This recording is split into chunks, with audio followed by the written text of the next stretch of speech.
Good morning class 9th Hindi Kshitij में हमने आपको फर्स्ट चैप्टर पढ़ाया है, दो बैलों की कथा हमारी लास्ट क्लास में।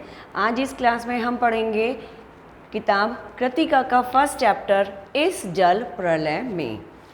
जैसा कि इस चैप्टर का नाम है इस जल प्रलय में, पता चल रहा है कि यहाँ पर पानी से रिलेटेड कोई बात हमें पढ़ने को मिलेगी।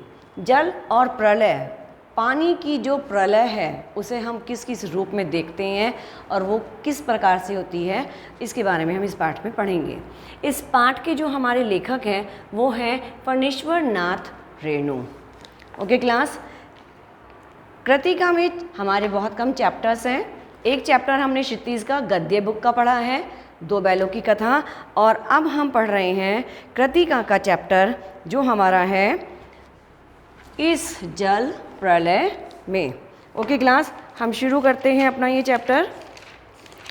फणीश्वर दास नाथ जो हैं ये हमारे इस पाठ के माध्यम से हमें प्रलय का मीन्स बाढ़ से है।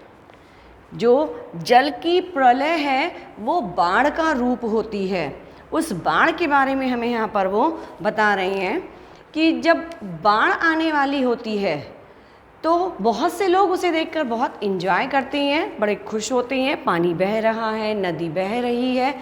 लेकिन वो जो जल की बाढ़ है उसमें और कितनी सारी चीज़ें हमारी बह जाती हैं, हमारा किस तरह से नुकसान होता है, और उस पानी के चले जाने के बाद भी हमें कितनी प्रकार की परेशानियों का सामना करना पड़ता है, वो इस पाठ के माध्यम से हम यहाँ पर पढ़ते हैं। पाठ का जो सार है, यहाँ पर लेखक को पटना शहर में बाढ़ की जानकारी मिलती है।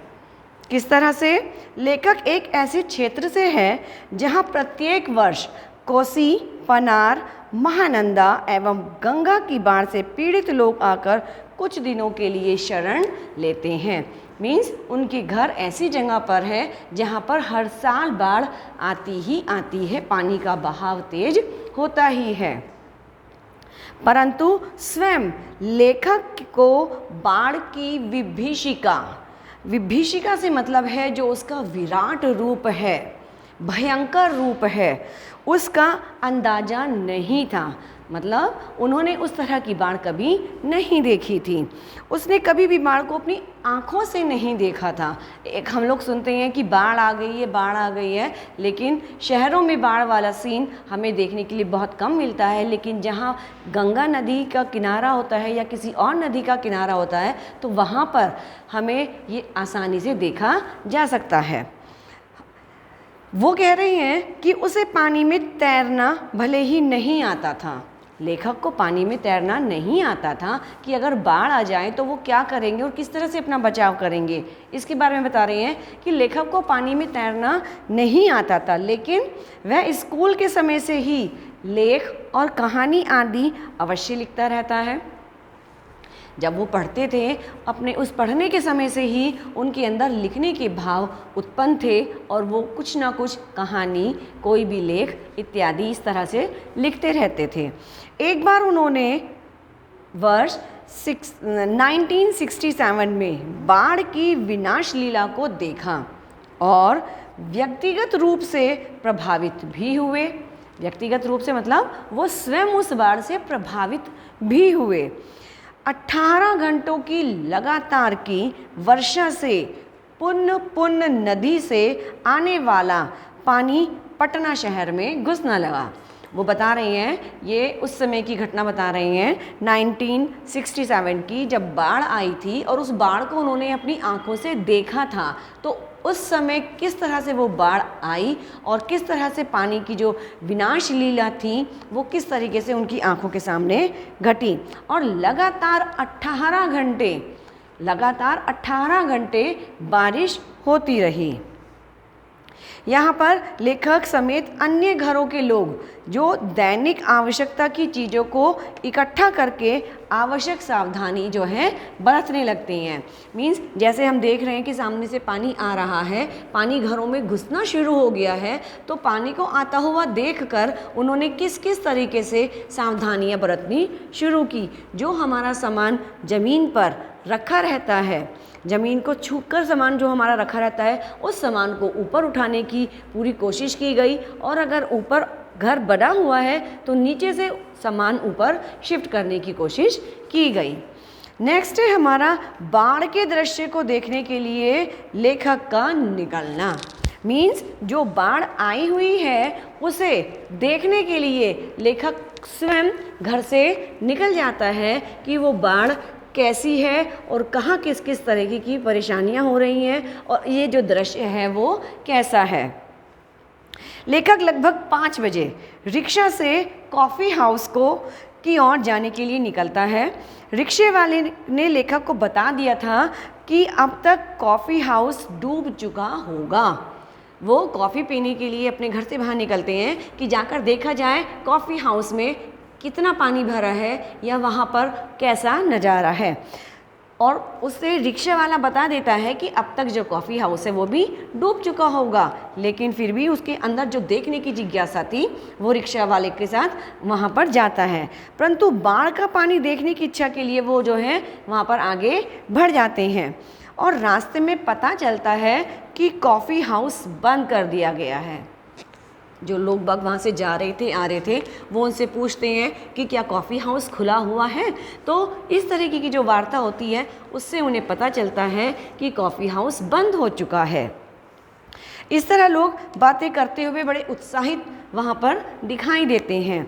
आगे ये लोग बाढ़ के पानी को लेकर आपस में तरह तरह की बातें कर रहे हैं। बाढ़ का पानी कहाँ किसके घर में बहुत ज़्यादा घुस गया है, किसी ने सावधानी बरती हुई थी वहाँ कम गया है, और पानी ने कैसे सब सामानों को घर से बाहर निकालकर बहाना शुरू कर दिया है। लेखक रिक्शे से ही राजभवन, मंत्री निवास और पानी से भरे कॉफ़ी हाउस का दृश्य देखने निकल पड़ते हैं, लेकिन बाढ़ के पानी के कारण आगे नहीं बढ़ सके, बहुत ज़्यादा आगे दूर नहीं जा सके और अपना रिक्शा उन्हें वापस वहाँ से मोड़ना पड़ता है। मीन्स वो घर से तो निकले कि बाढ़ का नज़ारा देखा जाए कि बाढ़ का कैसा नज़ारा है, किस तरह की परेशानियां हैं। रिक्शा वाले ने उन्हें बता भी दिया कि कॉफ़ी हाउस बंद हो चुका होगा, लेकिन फिर भी उन्हें जिज्ञासा थी सड़क पर पानी भरा हुआ देखने की, उस बाढ़ को देखने की, तो वो उसे देखने के लिए बाहर निकलते हैं। रास्ते में उन्हें पता भी चल जाता है कि कॉफ़ी हाउस बंद है, लेकिन फिर भी वो आगे बढ़ते हैं। लेकिन जहाँ तक बस जा सकते थे, रिक्शा वाला आसानी से लेके जा सकता था, बस वहाँ तक उन्हें लेकर जाता है और फिर वो वहाँ से रिक्शा लौटा लेते हैं। इसके बाद में बाढ़ का जो पानी था उसके कारण वो आगे नहीं बढ़ पाते हैं। गांधी मैदान में भी पानी भर गया था। वहाँ पर गांधी मैदान है तो वो बता रहे हैं कि उस गांधी मैदान में भी पानी भर गया था। लोगों की भीड़ रेलिंग के सहारे खड़ी थी। मीन्स जो एक रेलिंग होती है जहाँ पर पकड़कर वो खड़े हुए थे, जो लोगों की भीड़ थी, क्योंकि वो वहाँ पर अपना जो है अपने शरीर का संयम नहीं रख पा रहे थे, पानी का बहाव उनके पैरों को डगमगा रहा था, तो वो उस रेलिंग को पकड़कर पानी में उसके सहारे से वहाँ पर खड़े हुए थे। शाम को 7 बजे के करीब आकाशवाणी से समाचार प्रसारित होते हैं कि पानी आकाशवाणी केंद्र पटना की सीढ़ियों तक पहुंच चुका है। मीन्स पानी जो है आकाशवाणी का जो केंद्र है वहाँ की जो सीढ़ियाँ हैं वहाँ तक पानी भर चुका है। लेखक और उनके मित्र घबरा गए, परंतु उनके आसपास खड़े लोग जो आम आदमी है, मतलब जो जनता है, बिल्कुल भी परेशान नहीं लग रहे थे, बल्कि वे उत्साहित थे और आपस में हंस बोल रहे थे। ऐसा इसलिए था क्योंकि वो हर साल वहाँ पर भीड़ उसको जो बाढ़ का पानी है वो उसे कई बार देख चुके थे, और लेखक उस बाढ़ के पानी को चूँकि पहली बार देख रहे थे तो इसलिए वो वहाँ पर घबरा रहे थे। अब लेखक के मन में बाढ़ के पूर्व की स्मृतियाँ होती हैं, मीन्स यादें आती हैं। वो लेखक राजेंद्र नगर चौराहे के मैगज़ीन कॉर्नर से कुछ पत्र पत्रिकाएं लेकर घर पहुंचे ही था कि जनसंपर्क की गाड़ी बाढ़ की घोषणा करती हुई वहां तक आ पहुंची। मीन्स जो सरकार की तरफ से ये घोषणा करी जा रही थी कि इस इलाकों में पानी की ज़रूरत से ज़्यादा समस्या हो रही है और सब लोग अपनी सुविधा के अनुसार अपने घरों की व्यवस्था को सही कर लें। इस तरीके का वहाँ पर जो था लाउड स्पीकर के द्वारा ऐलान किया जा रहा था।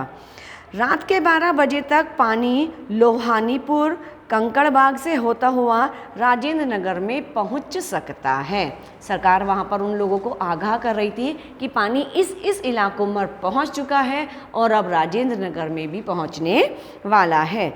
आप सावधान हो जाएं कि प्रतिध्वनि बार बार गूंज उठती थी। लेखक कविता लिखना चाहता था, परंतु वर्ष 1947 और 1949 की बाढ़ की स्मृति उसके मानस पटल पर मतलब जो यादें हमारे दिलो दिमाग के अंदर बस जाती हैं, हमेशा हमेशा के लिए जो बसी हुई होती हैं, उस तरह की मानस पटल पर चलचित्र की भांति चलने लगी। मतलब कभी कभी बहुत सी चीज़ें हमारे जीवन में ऐसी घटती हैं कि वो घटना हमें हमेशा याद रहती है और वो हमें ऐसे लगता है कि आज भी हमारे सामने वो घटना हो रही हो। इसी बात को यहाँ पर वो बता रहे हैं कि उन्होंने जो उस समय की वो बाढ़ देखी थी वो उनके मानस पटल में चलचित्र की भांति चलने लगती है। लेखक को वर्ष 1949 की याद आती है जब वह रिलीफ दल के साथ नाव पर बाढ़ ग्रस्त क्षेत्र में गया था। वहाँ एक बीमार युवक के साथ उसका कुत्ता भी आया था और डॉक्टर के कुत्ते को ले जाने पर आपत्ति करने पर वह कुत्ते के बिना जाने को तैयार नहीं हुए और नाव से उतर गए। वहाँ उसने बाढ़ग्रस्त लोगों को चूहे और मछली खाकर जीवन यापन करते हुए देखा था। इस स्थिति में भी लोग लोक नृत्य का आनंद उठा रहे थे। इतनी परेशान थे, उनके घर में इतनी समस्या आ गई थी, पानी में उनका सब कुछ विनाश हो चुका था, लेकिन फिर भी वो लोग अपना गुजारा कर रहे थे, चूहे खा रहे थे, मछली खा रहे थे और उसके बाद तब भी वो लोक नृत्य का आनंद ले रहे थे। लेखक मुसहरों की बस्ती में राहत बांटने गया था। उसे लगा कि रिलीफ बांटकर भी वह उन्हें ऐसी ही खिलखिलाहट नहीं दे सकता। बलवाही नाम को देखकर उन्हें वर्ष 1937 में आई बाढ़ याद आती है। उस समय लेखक बालचर मीन्स बॉय स्काउट था और नाव न होने के कारण केले के पौधे से भेल बना लिया गया था। तभी जमींदार के लड़के हारमोनियम तबले के साथ जल विहार करने लगे और गांव के नौजवानों ने उनकी नाव छीनकर मारपीट भी की। हमें बहुत सारी तरह की समस्याओं का यहाँ पर सामना करना पड़ता है। लेखक भी अपनी समस्याओं का सामना बता रहा है कि जब जो घटना घटी थी वो उन्हें आज भी याद है कि वो वहाँ गए थे तो उनके साथ किस तरीके का व्यवहार किया गया था। अब वो पटना की बाढ़ के संदर्भ में यहाँ पर लेखक की एक टिप्पणी है जो मैं आपको पढ़कर बताती हूँ। वर्ष 1967 में पुनपुन नदी का पानी, पुनपुन ये नदी का नाम है, पुनपुन नदी का पानी राजेंद्र नगर मीन्स पटना में जो राजेंद्र नगर है उसमें भर गया था। बाढ़ में ही युवक युवतियों का एक दल फिल्मी दृश्य की तरह पिकनिक मनाने निकल पड़ा। जैसे होता है कि पिक्चरों में दिखाते हैं, लेकिन वो पिक्चर में जो दिखाते हैं वो सब कुछ नकली होता है, असली की बाढ़ नहीं होती है। असली की बाढ़ और नकली की बाढ़ में अंतर होता है। उस बाढ़ में हम सावधानी पूर्वक काम कर सकते हैं, लेकिन जो असली की बाढ़ होती है उसमें हमारी सावधानियाँ कभी कभी कारगर नहीं होती है। तो फिल्मी जो बाढ़ होती है, क्योंकि वो पता होता है कि कहाँ तक कितनी हमें बाढ़ दिखानी है और कहाँ पर हमारी सावधानियाँ हैं, वो वहाँ पर सब चीज़ें संभली हुई होती हैं। तो वो उसके बता रही हैं कि फिल्मी दृश्य की तरह पिकनिक मनाने के लिए वहाँ पर वो निकल गए और छतों पर खड़े लड़कों से सीटियाँ बजाईं, तालियां और किलकारियों से उनके मज़े को किरकिरा कर दिया। युवक युवतियों की वह टोली नाव पर सज धज कर निकली थी, तैयार होकर निकले थे वो लोग, और नाव पर ही चाय और नेस्कैफ़े का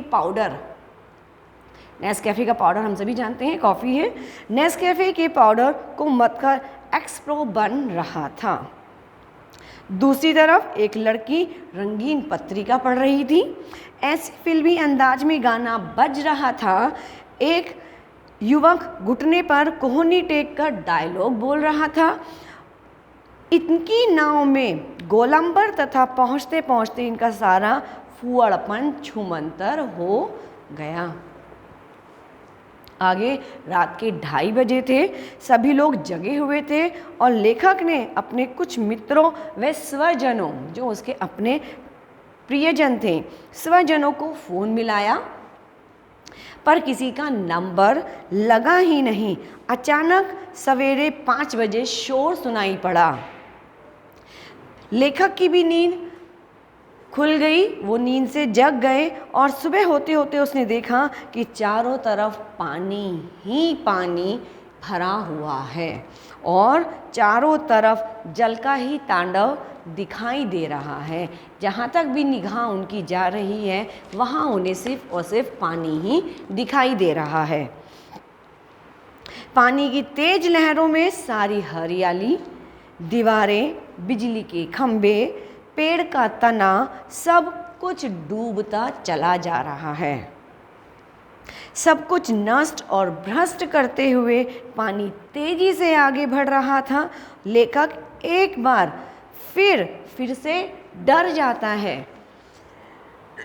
बच्चों, हम जब कल्पना करते हैं इस तरह के दृश्य की तो हम उस कल्पना मात्र से ही डर जाएंगे कि पानी, हम जहाँ पर रह रहे हैं और हमारे चारों तरफ पानी ही पानी है, क्योंकि पानी में हमारा खड़ा होना भी असंभव हो जाता है।